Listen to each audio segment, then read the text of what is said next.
I just don't think it's the right call to sit out those guys game one. You lose a tough, close game. Then game two, of course, when Williams and Vatanen play, we win. So it's tied up. And then game four was the, James Reimer 2.0 collapse. He was absolutely incredible. I want to talk about, because at first, he was great in this playoffs. Played great against the Rangers. Incredible. Giving you headaches that game, Max. He had some. He stole that game, to be honest. Yeah, the Rangers, I think, should have won that game until late in the third, where Carolina pulled away. Reimer stole that. Yeah. So. Played great in that game, and then Reimer also won game two. He was in net when they won game two, so he was like 2-0 with like a 97% save percentage, and it was 2-0 going into the third period, and then Reimer let in 4 straight goals. It started off with it was like, a puck was coming towards Reimer, and he did where he skates out and the goalie tries to like knock it away, and obviously that failed. So DeBrusk scored, it's 2-1. Then, Boston starts clicking and they score again, and then they scored on a softie, and then of course, and then they scored again, and then Carolina scored on the empty net. Carolina scored on the extra attacker, so it was 4-3. And then that's just a colossal collapse. So then you're down 3-1, and, they lose game 5, I believe. Yeah, game 5. Overall for me, it's really frustrating because, as a Carolina fan, you trade a first rounder for Shea, which is an overpay and I was talking about this with Max, Max Malik. Basically, that was a great trade for the Rangers because not only did they get a first round pick, but they literally dumped Shea's contract for a first round pick. Like, Shea should not be making $5.75 million. So, do you agree with me on that, would you say? I see looking at Shea's contract now. I think that, could be an issue in the future. In terms of giving up the first, they do have Toronto's, which ended up being a higher pick than theirs anyways, funny enough. Yeah. But, so I feel like when you have 2 firsts like that, it is a deep draft. You would like to have both of them.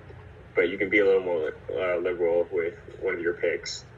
And if they like Shea, they got in terms of what they want, they got a guy who's locked up for a few years that gives them some stability in their cap. So, I think maybe in a vacuum, you're like, why would you give them first? But, they had to. And I think they're just more willing to part ways with it for a guy that, in their eyes, they can have for a long time on their blue line. Yeah.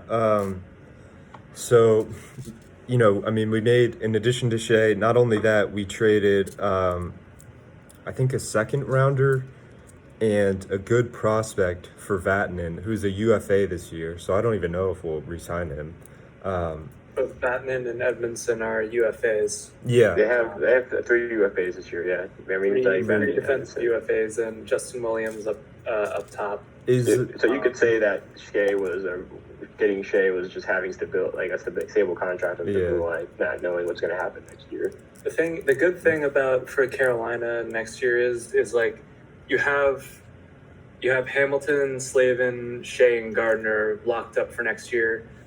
Your entire offensive core is locked up for next year, except Fogle and Williams, and you basically have your whole roster, just one D pairing that you have to deal with. Mm-hmm. Like most of the team's sticking together, and I think for me, I just feel like all the pieces are there. It just has to click at the right time. So, it's not like their window's closing with this loss. I still feel like, I think Reimer and Mrazek can both get really hot. I still don't know if they have a goalie that can take them 4 rounds. Yeah, that's true. I still have questions about that. I feel like you kind of have 2 really good 1Bs. Yep. But you don't have a goalie that you can ride on in the playoffs quite yet. They both get hot. They're both good goaltenders. I'm not gonna sit here and say they're awful. But are they can they be the guy that can take this team all the way? I'm not sure about that. No, I don't think they're good enough to win a cup, and I believe Reimer's a UFA. I know Mrazek is under contract for next year. They are both signed through next season, okay. And then they're both UFAs. They can just hope and pray that they don't go up against Boston next year. Yeah, I mean, Yeah, I mean, honestly, when you think about it too, like when we were making these predictions, a big part of our prediction was that Boston just looked so bad in the round robin that they wouldn't. By the time they got themselves together, it'd be too late. But Boston got themselves together right away, and Boston operating at 100%, I would say is better than Carolina on paper. It's not. It's close. It's not by a mile. yeah, But I Boston agree with came that. ready to play, which was a surprise to us. But once they Yeah. came ready to play, I think the better team won the series. And that's why I'm so like we didn't really set the tone game one. You know what I mean? And that's the game Yeah, where I know you what say you mean. and say like, hey, we've been winning, we swept the Rangers, and you guys have been losing, and that's not going to change. And we didn't do that. We like Boston won game one, and we didn't play our best lineup. So that's why I was pretty angry. I also would have wanted to see. I know I just trashed on Reimer, but I would have wanted to see him play in net game one. After that great game against the Rangers. And he won game two. So, a lot of things. I think Brindamore is a great coach, but I think that's that was a definitely partly his fault there. But in terms of for me, it's just the overall. There's the frustration because you trade for Trocheck, which I don't know if that was a good trade or not. I mean, he's a good player, but he gets injured a lot. I think he fits well and he's locked up for a while, for 2 years maybe. But you give up Howla. Obviously, we're not going to re-sign him. But Walmart's a good fourth line center, and they gave up a good prospect. So, I don't know about that. And then we traded for Shea, Vatanen, and then I think those were all of our trade deadline moves. But it's too bad when you make all those moves and give up a lot of prospects and you lose in the first round. So that's that. It's too bad.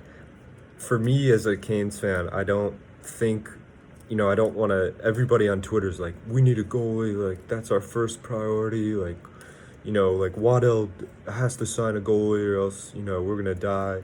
To be honest, the last thing I want is to get, when you have to re-sign Schveck, potentially Natchez if he breaks out. I think he's on the cusp of being really good. We're going to have to re-sign Dougie Hamilton in like a year or two. We have guys that we're going to need to sign and we're going to need to have money available for it. So the last thing I want to do is like sign Markstrom for like 4 years for $8 million annual average value. You know what I mean? Yeah. I don't want to, I don't want to like panic and just be like, all right, our goalies didn't play well, so we're just gonna, overpay some goalie and like get into a bad contract. I don't think they'll do that, but I just hope it doesn't happen. Well, I think they can afford to see how this year turns out. They both have 1 year left on their deals, and they're both UFAs. So I think they can afford, with the team they have, it's built pretty well to, at least be competitive for a few years. Mm-hmm. I think they can afford to see how their goalies play out. If they need to make a move, maybe say at the deadline, if they really feel like they need a better goaltender, then they can. But then, if, they're both UFAs after next season, and then you can kind of build your goaltending how you see fit going from there. So I don't think they have to panic, but I do think that is their weakest link on the team in terms of at least having playoff success. Mm-hmm. Yeah, I totally agree with that. But I think going into next year, I mean, this is not one of the best teams, well, certainly one of the deepest teams in the NHL. It just depends on the goaltending. So, yeah, that's that for Carolina. In terms of Boston, obviously, we said they played really well, came to play. So, currently the series is 2-1 between Tampa and Boston. And that's that. But anyways, The other thing too, if I'd add one more thing, Carolina does have 2 second-round picks, so you also see that's them making interesting. some moves at the draft they have to 2 potentially seconds. improve or move up as well. I didn't know we had 2 second-round picks this year. Jeez. Yep, they have the Rangers and they have their own. Oh yeah, for Adam Foss. Yeah. Honestly, yeah. I mean, the Rangers got more value out of that, but we did get 2 second-round picks for Adam Fox. But I think it benefited Adam both Fox, teams. though. Yeah, exactly. He was non-existent in the playoffs. I mean, what are you gonna Yeah, do? that He was being a was- rookie. Yeah, That's just rookie. Like, yeah. he's never seen something like that. You're in a tough Like, spot. You're in a tough spot when a guy won't sign for you. I mean, Yeah, he didn't want to play for. He didn't want to play for us. Yeah, that's the bottom line. Of course, he wants to play in New York, though. But anyways, let's go to this very interesting trade. The Pens trade. Here, let me pull up the full details. Penguins. Rutherford. Honestly, does someone want to read out the trade details? Yep. Alright. Okay, so Pittsburgh Penguins acquired Pontus Aberg, Kasperi Kapanen, and Jesper Lindgren. And Toronto, in return, got David Warsofsky, Evan Rodriguez, Philip Hollander, and Penguins 2020 first-round pick. Mm-hmm. Yeah, we were talking about the Leafs making moves in the offseason, and they did that. I know. This is exactly what Toronto needed, in my opinion. I know both Malik and Max like this trade. I think it's a For Toronto. Yeah, for Toronto. Yeah. And I think it's kind of twofold. You trade. I think that the Pens. How old is Kapanen first though? He is 24. Yeah. Yeah. So, 2 years left. their under 24 guys are terrible. Besides for Marino. So you need someone who's young, and you need a young forward. So I like that. I don't really like, Then again, I don't really like when you're down.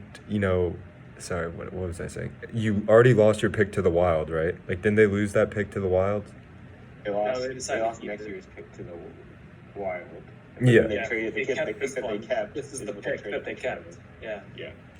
Yeah, so I mean, you're down a first round pick next, and you trade another first round. Like, when you don't have that many assets, I don't know why you're.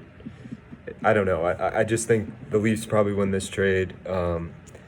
After, but then again, like, yes, focusing solely on this trade, I think the Leafs win it. But it's like, it's a disaster that you sort of have to trade Cap. No. Like, would the Leafs would have made this trade if they didn't have to dump Marlowe in the first round pick to the Canes? First, I'd want to say that no one's going to be laughing at Pittsburgh if they win another cup. Yeah. So, and while I think that the window is kind of closing, until they miss the playoffs entirely, you still can't count them out. I know, that might be the Caps fan in me, but I don't think you can. And ultimately, they do get, a player that does make their team better, and he is on the younger side, which is good for them. Yeah. It's just giving up a first for that player when you already don't have next year's first, and this draft is a deep draft, and you don't have your first and second. You better win that cup, because you're really, just crippling your future by making these moves. And you keep. I wonder if Rutherford accidentally picked the wrong defensive Tampa Maple Leafs prospect. Maybe he meant to get Liljegren and not Lindgren. I don't know. Yeah, yeah. No, the guy who's always like a high potential on French. Yeah, I know you're talking about. Yeah. I mean, with Toronto, it's like they get a little more caffeine now. But I was looking at, of course, Steve James' reaction. I had to see what he thought of this.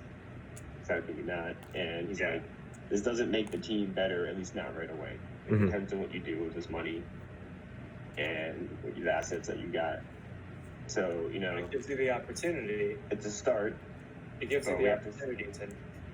It's a start. I don't think they're done, but we'll have to see what they do moving forward. So it's hard to say. Johansson's still on the chopping block. Yeah. Or Johnson or Getting whatever. that first guy, getting the first in this draft is definitely a way of mine. And I think it's giving the draft looks so they can. And Hollander too. He's a pretty good prospect. Yeah, Hollander could very well be a guy like the season that he turned into. So, still think I'd give it to Toronto, but Pittsburgh is very much they are just trying to win, trying to win another cup, and they're willing. Rutherford's willing to sacrifice everything in the future for that. Probably figures if they don't win, he's tired anyways. So he's just going all in to he's just going and just risking it for the biscuit. Yeah. But I mean, if you're gonna pick up a player like that, you know, for first, I don't think Kapanen's a terrible choice. Yeah. He is a younger player. He's an RFA at the end of his deal, so they have first dibs on him. Mm-hmm. So it is kind of like you're giving up your first, but you are getting a young player back. I don't think it's as tragic as, you know, even I guess Penguins fans would make it out to be. Mm-hmm. But I'd still say it's a pretty scary as a Penguins fan seeing your